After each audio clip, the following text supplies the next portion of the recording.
सो hi everyone.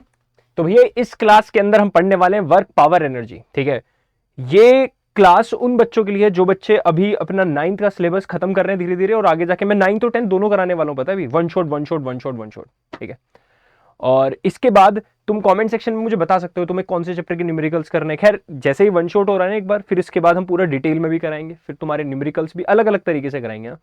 तो उन बच्चों के लिए जो बच्चे आगे जाके आईआईटी या नीट या फिर एनडीए किसी भी ऐसे एग्जाम की प्रिपरेशन करना चाहते हैं जिसमें 11th 12th में तुम्हें साइंस लेनी है। ठीक है, चलो स्टार्ट करते हैं। देखो ये चैप्टर्स पढ़ने क्यों इंपॉर्टेंट है, एक बहुत मैं काम की बात बताने जा रहा हूं, वर्क पावर एंड एनर्जी। जैसे मैंने तुम्हें पहला चैप्टर पढ़ाया था मोशन, ठीक है, बहुत सारे बच्चों ने अटेंड किया था। ठीक है, उसके बाद मैंने पढ़ाया फोर्स, अब मैं पढ़ा रहा हूं third chapter work power and energy. जिनको पता होगा, आई थिंक बहुत बच्चों को पता होगा, बहुत बच्चों को नहीं पता होगा। So I teach physics for NEET students. ठीक है, लेकिन मैं तुम लोगों के लिए फाउंडेशन चैनल पे आया हूं इसलिए पढ़ाने की मैं तुम्हें बता पाऊं कि जो बच्चे टॉपर्स होते हैं, लाइक जो बच्चे आईआईटी में टॉप रैंक निकालना चाहते हैं, फिर नीट में टॉप रैंक निकालना चाहते हैं, वो 8 9 10 से पढ़ना शुरू कर देते हैं हाई लेवल अपना।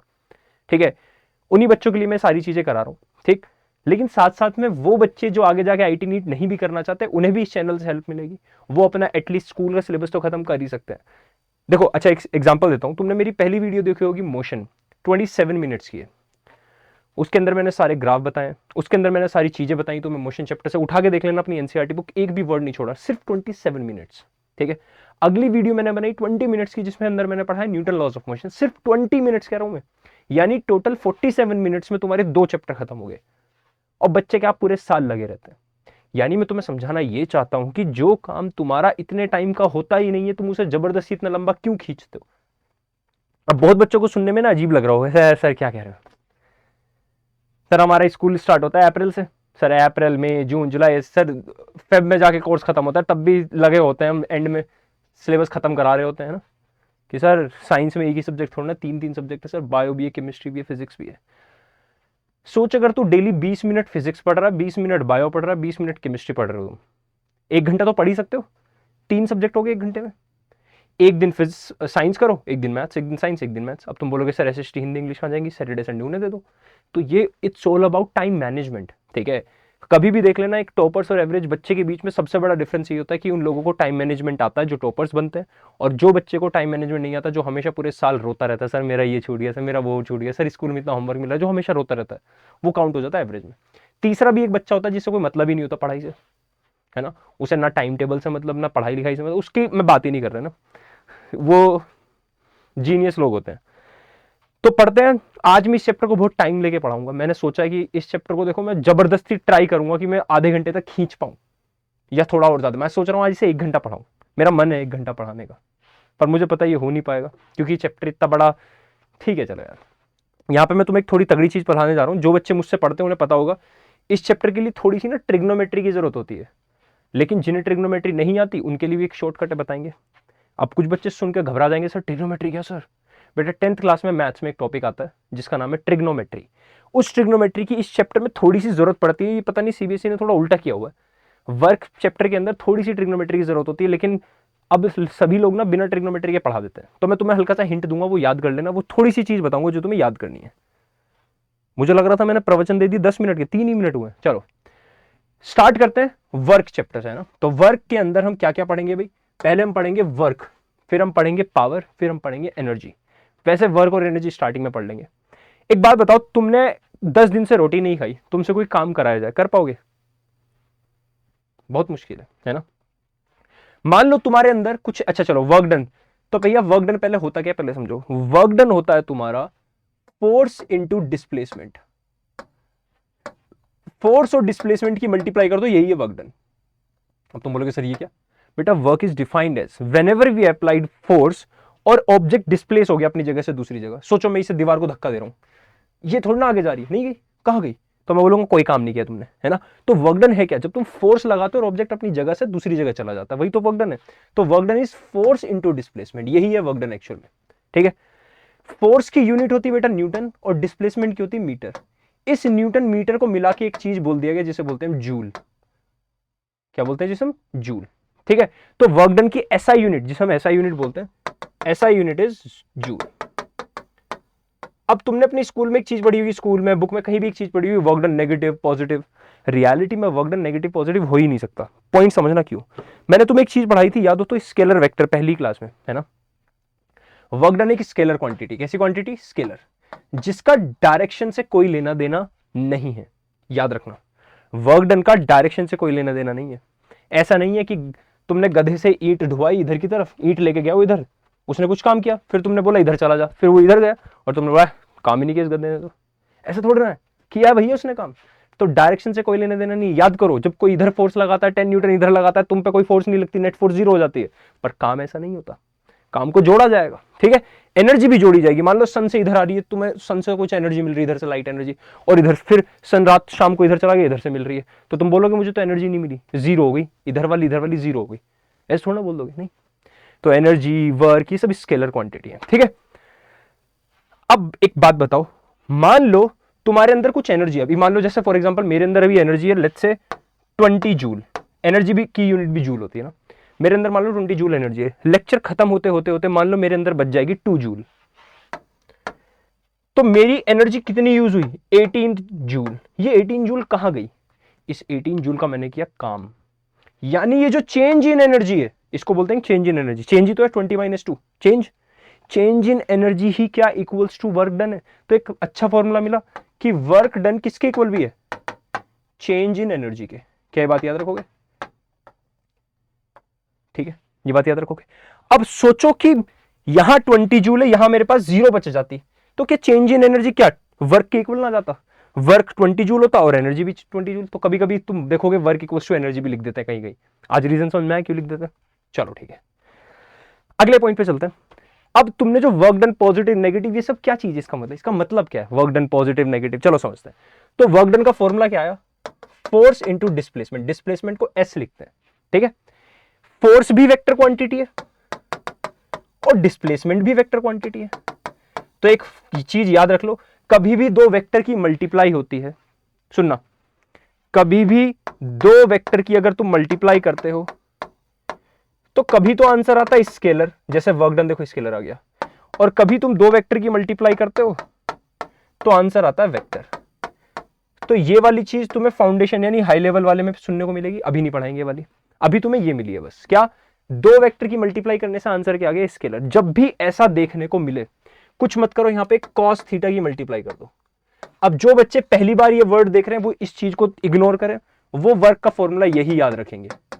जो बच्चे मुझसे पढ़ते हैं उन्हें ये याद रखना है, जो बच्चे मुझसे नहीं पढ़ते इस वीडियो को पहली बार देख रहे हैं उन्हें ये याद रखना है, ठीक है, याद रखोगे, ठीक है।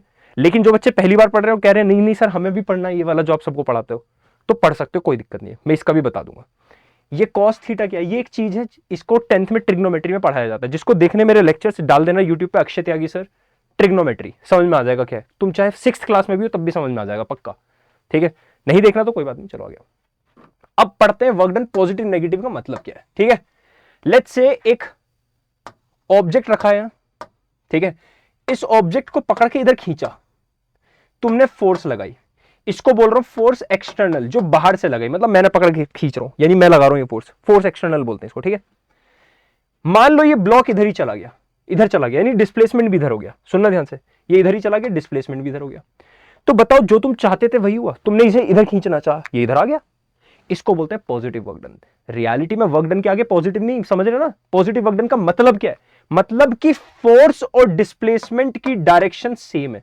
डायरेक्शन यहां पे फोर्स और डिस्प्लेसमेंट की होती है, वर्क की नहीं होती। बच्चे कंफ्यूज आ जाते हैं कि वर्क डन नेगेटिव मतलब वर्क उल्टा, वर्क उल्टा नहीं होता। यहां पे फोर्स और डिस्प्लेसमेंट की डायरेक्शन क्या है, सेम।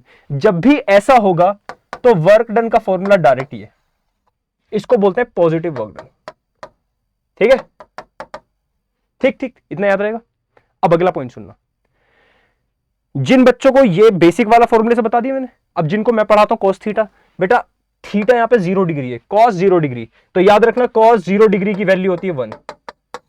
अगर cos 0 डिग्री 1 हो गया तो देखो वापस से ये आ गया, clear, positive work done clear हो गया। अगले पॉइंट पे चलते हैं। मुझे एक बात बताओ, क्या यहां पर सिर्फ तुम ही वर्क कर रहे हो, ये जो सरफेस फ्रिक्शन नहीं लगा रही हो, ये वाली सरफेस ग्राउंड, क्या ग्राउंड इस बॉक्स को पीछे खींचना चाहता है, बताओ। क्या ग्राउंड पीछे फ्रिक्शन लगा रहा है, छोटे एफ से दिखा रहा हूं, देखो यहां पे सिर्फ इकलौती यही फोर्स थोड़ा, ये तो तुमने लगाई है, तुम्हारी वाली फोर्स के अकॉर्डिंग जो तुम चाहते हो वो वर्क डन पॉजिटिव है, ठीक है। एक और भी फोर्स है यहां पे, फ्रिक्शन जो इस बॉक्स को पीछे खींचना चाहती है। बताओ फ्रिक्शन फोर्स के अकॉर्डिंग काम उल्टा नहीं हुआ? ध्यान से सोचो, फ्रिक्शन तो खींचना चाहती थी पीछे, क्या ऑब्जेक्ट आगे जा रहा है?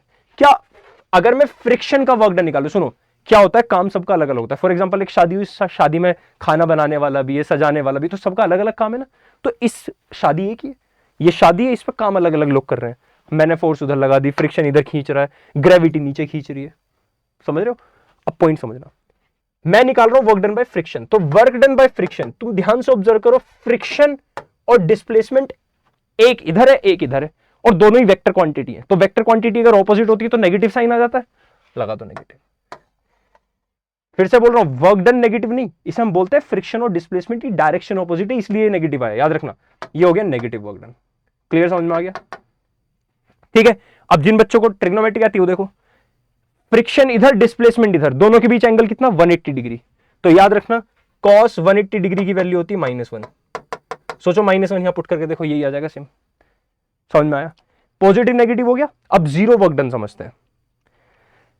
मुझे बताओ, क्या अर्थ लगातार इस बॉक्स को नीचे खींचना चाहती है? क्या अर्थ लगातार इस बॉक्स को नीचे खींचना चाहती है? बताओ, ग्रेविटी नीचे खींच रही है ना। क्या बॉक्स नीचे गया? ना नीचे गया ना ऊपर गया, मतलब ग्रेविटी वाली फोर्स के ना ऑपोजिट गया ना इधर। देखो ग्रेविटी लगातार नीचे खींच रही है, बॉक्स इधर जा रहा है, ना तो ग्रेविटी के ऑपोजिट गया ना उसकी डायरेक्शन में गया, ना तो नेगेटिव ना पॉजिटिव। रियलिटी में ग्रेविटी जो वर्क करना चाहती थी कुछ भी नहीं हुआ, कुछ भी नहीं हुआ। तो work done by gravity, gravity वाली फोर्स को एफ जी लिख रहा हूं, ठीक है। तो देखो ग्रेविटी नीचे खींचना चाहती थी, डिस्प्लेसमेंट उधर हुआ, कोई काम ही नहीं हुआ, तो डायरेक्ट जीरो। जिन बच्चों को ट्रिग्नोमेट्री आती समझो, ग्रेविटी वाली फोर्स नीचे, डिस्प्लेसमेंट इधर, दोनों के बीच 90 डिग्री, cos 90 डिग्री की वैल्यू बेटा जीरो। यहां पुट कर देना, जीरो अपने आप जीरो आ जाएगा। ये था जीरो वर्क डन। क्या तीनों ही वर्क डन आप लोगों को समझ में आए? हाँ भैया। तो तीनों वर्क डन के अंदर हमने क्या क्या पढ़ा कि वर्क डन नेगेटिव कब होता है, वर्क डन पॉजिटिव कब होता है, वर्क डन जीरो कब होता है। तो मैं फिर से मैंने एक चीज बताई है, ये वर्क नेगेटिव पॉजिटिव नहीं है, ये फोर्स और डिस्प्लेसमेंट की डायरेक्शन बता रहा है, नेगेटिव पॉजिटिव जो बता रहा है। तो कभी भी इस कॉन्सेप्ट को मिसकॉन्सेप्ट में कन्वर्ट मत कर देना आपने, ठीक है। और जिन बच्चों को ट्रिग्नोमेट्री नहीं भी आती वो तीन वैल्यू याद रख लो, तुम्हें भी याद रहेगा। तो एक क्वेश्चन आता है, पता क्या, कुली ने सामान यहां से लेके उठाया, यहां उठाया, कुली ने काम किया क्या? काम किया, हाँ। कुली ने ग्रेविटी के ऑपोजिट काम किया, ग्रेविटी नीचे खींच रही थी, वो बॉक्स को ऊपर ले जा रहा है। देखो डिस्प्लेसमेंट ऊपर, फोर्स नीचे। अब सुनना, यहां पे अलग अलग बातें आती है। अगर मैं बात करूं कुली ने कितना काम किया, कुली ने, है ना, कुली ने सामान उठाया, तो कुली फोर्स ऊपर लगा रहा है, डिस्प्लेसमेंट भी ऊपर, तो कुली ने काम किया पॉजिटिव।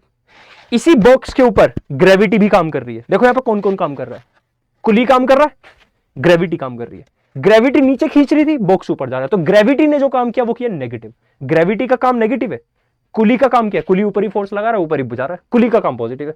अब कुली ने इसे यहां रखा और आगे चल दिया, समझ रहे हो? अब सोचो कुली फोर्स लगा रहा है ऊपर, पकड़ के ऊपर रखा है ना, बॉक्स जा रहा है सामने, अब कुली कोई काम नहीं कर रहा। बताओ कुली बिना काम के पैसे ले लेता है? ऐसा नहीं है, ठीक है। यहां पे ग्रेविटी का वर्क डन जीरो है। सुनो, जैसे ही पकड़ के आगे जा रहा है, ग्रेविटी नीचे खींच रही है लेकिन बॉक्स आगे जा रहा है, ग्रेविटी का काम जीरो है। कुली को फोर्स भी लगानी पड़ती है आगे, जब आगे ले जाता है तो एक्चुअल में, ठीक है। तो ये बात याद रहेगी। यहां पे काम समझ गए, शादी है कि काम अलग अलग लोग कर रहे हैं। तो बच्चे को अगर मैं क्वेश्चन पूछ रहा हूं ना कि बॉक्स ऊपर उठाया, बताओ कुली ने काम कितना किया, बॉक्स ऊपर उठाया, बताओ कुली ने, बॉक्स ऊपर उठाने में वर्क डन कितना हुआ, तो क्वेश्चन गलत है। ये पूछना चाहिए कि सर कौन सी फोर्स की बात कर रहे हो आप? सर कुली वाली फोर्स, ग्रेविटी वाली फोर्स, कौन सी फोर्स का वर्क डन बात कर रहे हो? फोर्स से तो वर्क डन होता है ना। तो क्वेश्चन ये नहीं होना चाहिए। कभी भी क्वेश्चन ऐसा आएगा ना कि कुली ने एक सामान ऊपर उठाया, बताओ वर्क डन कितना हुआ, अरे अलग अलग वर्क डन है, कुली का वर्क डन अलग है, ग्रेविटी का वर्क डन अलग है, तो हम कैसे बता देंगे? बात समझ में आई? चलो अगले पॉइंट पे चलते हैं। अगला पॉइंट आपकी स्क्रीन पर सुंदर सुंदर ये रहा। अब अगले पॉइंट में समझते हैं ये क्या चीज है। देखो हम वर्क जब पढ़ेंगे तो हमने अभी भी पढ़ा work is also equal to change in energy, है ना। एनर्जी को समझते हैं। एनर्जी हम दो टाइप की पढ़ने वाले। कौन कौन सी दो टाइप की? सुनो जरा, सुनो सुनो हो। एनर्जी हम पढ़ेंगे, जो हम यहां पे पढ़ेंगे उस एनर्जी को हम बोलेंगे mechanical energy. Mechanical energy actual में फिजिक्स जो अभी मैं पढ़ा रहा हूं ना तुम्हें, इस ब्रांच का नाम भी मैकेनिक्स है। ये जो हम फिजिक्स पढ़ रहे हैं ना, इस ब्रांच ऑफ दिस फिजिक्स को हम बोलते हैं मैकेनिक्स। 11th में तुम्हें पता चलेगा, ठीक है। तो यहां पे हम जितनी भी एनर्जी की बात करते हैं, मोशन, फोर्स, वर्क, चैप्टर, जितने भी चैप्टर्स में हम बात कर रहे हैं ना, तो यहां वाली एनर्जी को हम हमेशा एक नाम दे देते हैं मैकेनिकल एनर्जी। और मैकेनिकल एनर्जी होती है kinetic energy plus potential energy. Kinetic energy plus potential energy. और तुमने एक चीज और सुनी होगी, कंजर्वेशन ऑफ एनर्जी, सुना है ना? कंजर्वेशन ऑफ एनर्जी मतलब energy can neither be created nor be destroyed. तो एनर्जी बस एक फॉर्म से दूसरी फॉर्म में चेंज हो जाती है, डिस्ट्रॉय नहीं हो सकती, बन नहीं सकती है ना, एक फॉर्म से दूसरी फॉर्म में चेंज होती रहती है। तो अब एक चीज ऑब्जर्व करो, जब कार यहां थी तो उसे देखना ग्राफ को, पोटेंशियल एनर्जी मैक्सिमम थी, देखो ब्लू फुल भरा हुआ था। लेकिन कार जैसे जैसे नीचे आई, पोटेंशियल कम हो रही है, काइनेटिक ज्यादा हो रही है। तो फील करो इस कार को देख के क्या फील आ रहा है, जैसे जैसे कार नीचे आ रही है क्या बढ़ रहा है, कार की स्पीड।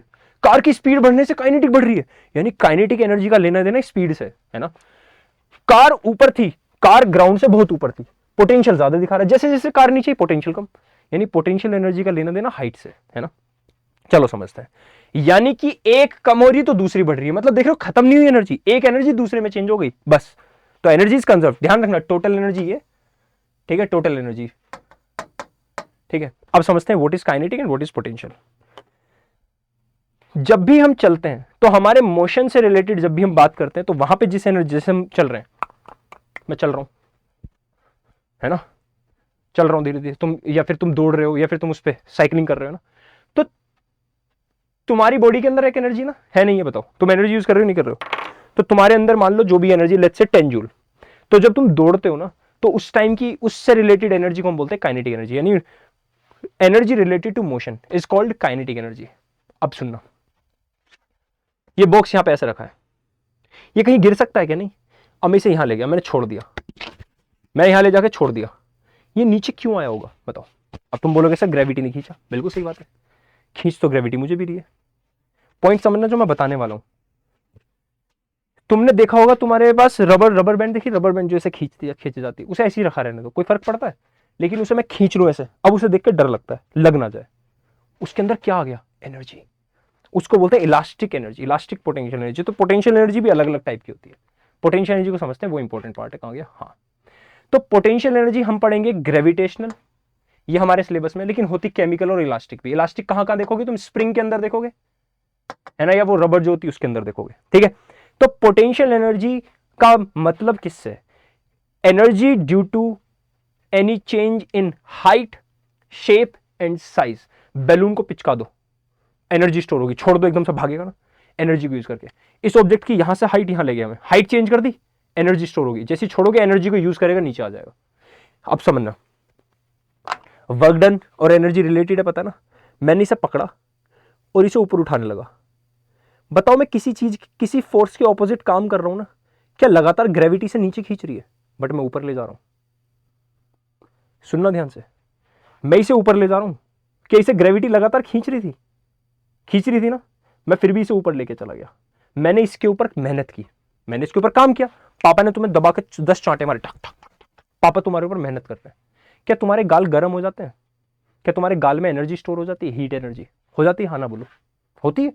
यानी अगर हम किसी चीज के ऊपर काम कर रहे हैं किसी ऑपोजिट फोर्स के अकॉर्डिंग, देखो यहां पे फोर्स लग रही थी नीचे, मैंने उसके ऑपोजिट काम किया इसके ऊपर, इस बॉक्स के ऊपर, तो इसके अंदर एनर्जी स्टोर होगी। इस एनर्जी को बोलते हैं ग्रेविटेशनल पोटेंशियल एनर्जी। अब अगर मैं इसे छोड़ दूंगा तो ये अपनी एनर्जी यूज करेगा और अपनी स्टेबल स्टेट पे जाने की कोशिश करेगा, वापस वहीं चला गया, देखो एनर्जी यूज करके।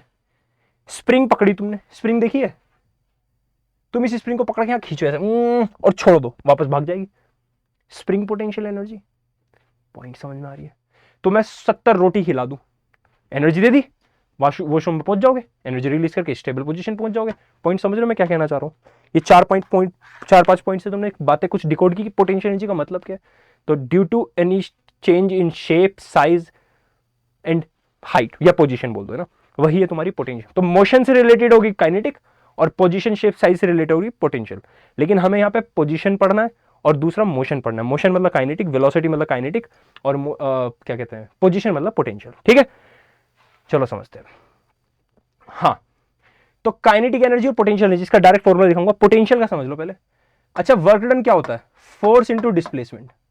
अगर मैं इस ऑब्जेक्ट को उठा के यहां से यहां ले गया है ना, ठीक है, मैंने इसके ऊपर एक फोर्स लगाई, ये बताओ ग्रेविटी ने इस पे कितना काम किया? ग्रेविटी भी तो काम कर रही है। मैं इसे ऊपर लेके जा रहा हूं, ग्रेविटी काम कर रही नहीं कर रही? ग्रेविटी नीचे खींच रही है, खींच रही है। बताओ फोर्स का फॉर्मूला क्या होता है? Mass into acceleration. इस ऑब्जेक्ट का मास कितना है? एम। क्या एक्सेलरेशन वो जो ग्रेविटी नीचे खींचना चाहती है? जी। कितना ऊपर गया ये? Height H. क्या इस ऑब्जेक्ट पर काम किया गया? mgh, है ना। और ये ही माइनस mgh आएगा वैसे यहां पे, पता है ना, क्योंकि ग्रेविटी नीचे लग रही है और तो डिस्प्लेसमेंट ऊपर हो रहा है। फोर्स और डिस्प्लेसमेंट ऑपोजिट डायरेक्शन, माइनस। समझ रहे हो? ये माइनस एक तरह से स्टोर हो जाता है एज पोटेंशियल एनर्जी, तो यही कहलाता है पोटेंशियल एनर्जी, mgh। खैर वर्क डन माइनस में और पोटेंशियल एनर्जी पॉजिटिव में, ये खैर वो बच्चे पढ़ लेंगे जो बच्चे मुझसे फाउंडेशन पढ़ रहे हैं या फिर पढ़ेंगे। ये 11th का कॉन्सेप्ट है। अभी के लिए बस इतना भी नहीं पढ़ाता पता तो मैं कोई 9th में, ये मैंने बता ही दिया। बस इतना याद रख लो कि जो हम काम करते हैं किसी भी ऑब्जेक्ट के ऊपर, तो उसके अंदर एनर्जी स्टोर होती नहीं होती। सोचो तुम कभी भी कोई काम करोगे किसी चीज के ऊपर, बता देना पापा जब चाटे मारते तुम्हारे गाल पे काम कर रहे हो, तुम्हारे गाल में एनर्जी स्टोर हो जाती है। हाँ, और वो ऑपोजिट होती है, तुम्हारे पापा गाल पे चाटे मार रहे हैं, है ना, उनसे एनर्जी निकल के तुम्हारे गाल में स्टोर हो रही है, ऐसे मान लो, है ना। तो यहां से तो एनर्जी निकल गई और यहां स्टोर होगी। ठीक है, काइनेटिक का फॉर्मूला समझते चलो। सुनना, मजा आ रहा है वैसे मुझे आज लेट तक पढ़ाने में, फिर भी 21 मिनट हुए, मुझे लगा था बहुत टाइम हो गया यार। चलो देखो, मान लो इसको तुम एक बढ़िया डेरिवेशन से बताता हूं। चलो, एक कार है जिसका मास है m, ये कार की इनिशियल वेलोसिटी मान लो 0, कार का एक्सेलरेशन हुआ और कार का एक्सेलरेशन हुआ a, और कार आगे जा रही और कार यहां पहुंच गई, और इस वक्त पे कार की वेलोसिटी है v। ठीक है, कार का डिस्प्लेसमेंट हुआ s। ठीक है, कार के इंजन ने फोर्स लगाई होगी ना, तभी तो कार इधर गई, फोर्स लगाई f। तो मुझे बताओ इसका वर्क डन कितना होता है? वर्क डन होता है फोर्स इंटू डिस्प्लेसमेंट होता है। सुनते रहना, अभी समझ में आ जाएगा। ठीक है, यहां पे मोशन की बात हो रही है, तो यहां पे काइनेटिक एनर्जी की डेरिवेशन कराने जा रहा हूं मैं तुम्हें ना। तो मुझे बताओ फोर्स का फॉर्मूला लिख सकता हूं, mass into acceleration, S displacement ऐसे ही रहने दो। एक फॉर्मूला पढ़ा है तुमने, V square minus U square equals to 2as। बताओ पढ़ा है? u यहां पे 0 है तो क्या लिख सकता हूं, we square equals to 2as। तो मुझे बताओ s की वैल्यू लिख सकता हूं वी स्क्वायर अपॉन 2a, और इस वैल्यू को उठा के यहां पटक दो। तो देखो m a, s की वैल्यू कितनी आई, v square upon 2a, a से काट दूं, क्या बचा, एम वी स्क्वायर अपॉन 2। यही एक्चुअल में kinetic energy, half M V square. क्या ये वर्क एनर्जी थ्योरम नहीं है? वर्क एनर्जी थ्योरम भी सेम ही है, बस काइनेटिक एनर्जी समझ गए। बताओ, वर्क एनर्जी थ्योरम में एक हल्का सा डिफरेंस है, वहां u 0 मत लेना, u रहने दो, फॉर्मूला सेम लगाओ सब, work equals to F S, सब सेम लगा रहा हूं। ठीक है, एम ए, ठीक है, s की जगह एक काम करना, ये देखो, अगर ये s, अगर यहां पे मैं V square minus U square equals to 2as, मैं u को 0 नहीं कर रहा, s की वैल्यू निकालना। क्या s की वैल्यू ये आएगी, वी स्क्वायर माइनस, तो लिखो a से काट दूं, m अंदर गया, M V square upon 2 minus M U square upon 2। क्या ये काइनेटिक एनर्जी फाइनल होगी, ये काइनेटिक एनर्जी इनिशियल होगी? सोच लो, ये final kinetic energy, initial kinetic energy, तो क्या लिख सकता हूं, kinetic energy final minus kinetic energy initial, ये वर्क डन है। क्या इसी को बोल दो चेंज इन काइनेटिक एनर्जी या फिर change in energy? Change in kinetic energy, ये है तुम्हारी वर्क एनर्जी थ्योरम। ये 11th में पढ़ाएंगे एक अलग तरीके से। ठीक है, समझ में आया? देखो, ये मैंने काइनेटिक एनर्जी की डेरिवेशन कर दी, सेम ही बात है बिल्कुल, वहां सेम ही प्रोसेस है, देख लो जरा। किसी को कोई डाउट है? ये इक्वेशन ऑफ मोशन है न्यूटन की, न्यूटन बाबा की। ठीक है, देख लो। तो work energy theorem clear, kinetic energy clear, potential energy clear. I hope सब कुछ क्लियर है भैया। चले आगे, चलो किसी को नोट करना है देख लो, 1 2 3 एंड गो। काइनेटिक एनर्जी देखो लिखा है ना। अब देखो याद रखना, एनर्जी की ऐसा यूनिट जूल ही होती है। तो काइनेटिक एनर्जी हो चाहे पोटेंशियल एनर्जी हो, ठीक है, कोई भी energy, light energy, heat energy, solar energy, कोई भी एनर्जी हो, है ना, सबकी ऐसा यूनिट तुम्हारी जूल ही होती है। ठीक है, चलो अब आ जाओ अगला पॉइंट, पावर। पावर, डॉक्टर जकॉल, पावर क्या है? तुम्हें कभी भी किसी इंसान की पावर मेजर करनी हो तो तुम क्या करते हो? मान लो तुम दो लोगों की पावर नापना चाहते हो, दोनों को दौड़ लगवा दो और तुम बोलो कि ग्राउंड का चक्कर लगा के, जो पहले चक्कर लगा के आएगा उसमें ज्यादा पावर। तो पावर का लेना देना टाइम से, तुम ध्यान से सोचोगे तो कौन आदमी कितना जल्दी काम कर रहा है, यही तो पावर है। तो पावर का डेफिनेशन याद करने की जरूरत नहीं, देखो याद डायरेक्ट पावर, मैंने तुम्हें याद करो क्या बताया था, द रेट ऑफ। जब भी तुम किसी चीज के रेट निकाल, कितने रेट से भाग के आया वो आदमी, कितने रेट से काम कर रहा है, मम्मियां रेट की बात करती है सब्जी के लेने देने में, पैसे के, है ना। हम रेट की बात करते हैं टाइम से divide. The rate of doing work, उसके काम करने का क्या रेट है। रेट मतलब समझ रहे हो, समय, कितने समय में कितना काम कर रहा है, यही है पावर। पावर की ऐसा यूनिट लिख लो वॉट। पावर के कई कई फॉर्मूले निकल जाते हैं यहां से, फाउंडेशन वाले बच्चे जो हाई लेवल पढ़ना चाहते हैं उनके लिए। क्या वर्क का formula force into displacement upon time, क्या ये वेलोसिटी का फॉर्मूला है? तो पावर का एक फॉर्मूला एफ इंटू वी, देख रहे हो, ये भी पावर का फॉर्मूला है। पावर की ऐसा unit what, what what what, ठीक है। तो बस पावर के ऊपर एफिशिएंसी के क्वेश्चन आते हैं। जैसे मान लो एक मोटर की एफिशिएंसी है 80%, लेट्स से एक मोटर की एफिशिएंसी है 80%, मतलब हम दुकान से जब लेके आए और हमने उसे, मोटर पता है ना, समझ रहे हो मोटर क्या, तुमने देखा होगा तुम्हारे घर में समरसेबल पानी के मोटर लगे होते हैं ना, उन्हें स्विच ऑन करते हो, पानी आता है, तो वो नीचे से पानी को उठाने का काम करते हैं, समझ रहे हो, नीचे से पानी को उठा के लाते हैं, तो पावर लगती है ना उसमें। तो एक मोटर की एफिशिएंसी 80% है, मतलब मान लो तुम पानी निकालना चाहते हो, कुछ भी, है ना, तुम पानी निकालना चाहते हो 100 जूल की एनर्जी तुम यूज करना चाहते हो, लेकिन मोटर सिर्फ 80% कर पाएगा, यानी 80 जूल यूज कर पाएगा, पॉइंट समझ रहे हो। तो तुम्हें 20 जूल एक्स्ट्रा करनी पड़ेगी। खैर ये इतना काम का पॉइंट नहीं है, इस कॉन्सेप्ट को बाद में पढ़ाएंगे, ये अभी तुम्हें नहीं पढ़ना। चलो आ गया। तो कमर्शियल यूनिट ऑफ एनर्जी क्या है। तुम्हारे घर में बिजली आती है, बिजली, लाइट आती है, तो तुम कभी देखते होगे तुम्हारी इस महीने 200 यूनिट घर फ्री हो गई। दिल्ली में पता है ना 200 यूनिट फ्री है, हाँ।